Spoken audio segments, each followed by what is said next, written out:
Lunch time అయింది కదండి, lunch చేయాలి కదా. సో మాట్లాడుతూ మాట్లాడుతూ లంచ్ చేసాము, అంటే సగం చేసాము. ఎవరెవరు అంటే నేను, యషు అండ్ ఇక్కడ దీప్తి గారు అనమాట. అయితే ఒక ఫన్నీ థింగ్ చూపించాలి. యషుకేమో సాంబార్ రైస్, నాకు ఓన్లీ కర్డ్ రైస్ కావాలని కర్డ్ రైస్ తెప్పించుకున్నాను. ఇదంతా దీప్తి గారి లంచ్. ఫ్రూట్స్, అన్ని రకాల ఫ్రూట్స్ ఉన్నాయి ఇక్కడ. ఇదేమో రైస్ తినరంట తను, మండే టు ఫ్రైడే వరకు రైస్ తినరట. సాటర్డే రోజు ఆఫ్ డే నుండి సండే ఆఫ్ డే వరకు అసలు చీటింగ్ డే అంట ఇంకా. సో కంప్లీట్గా ఏం కావాలంటే అది తింటారంట. ఆవిడ కూడా మాలాగే ఓన్లీ నాన్ వెజ్ తింటారంట. అండ్ మీ లంచ్ బాక్స్ చూపించండి ఫస్ట్. ఇది లంచ్ కాదు, actually evening.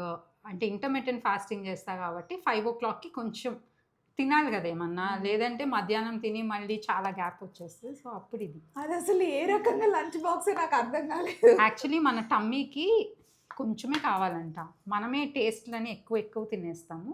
But food enjoy చేయటం కూడా ఒక అదృష్టం. ఎస్. సో మనం కొంచెం తిన్నా ఉండగలం, కానీ మనం ఫీలింగ్ అది ఎక్కువ కావాలి ఎక్కువ కావాలి.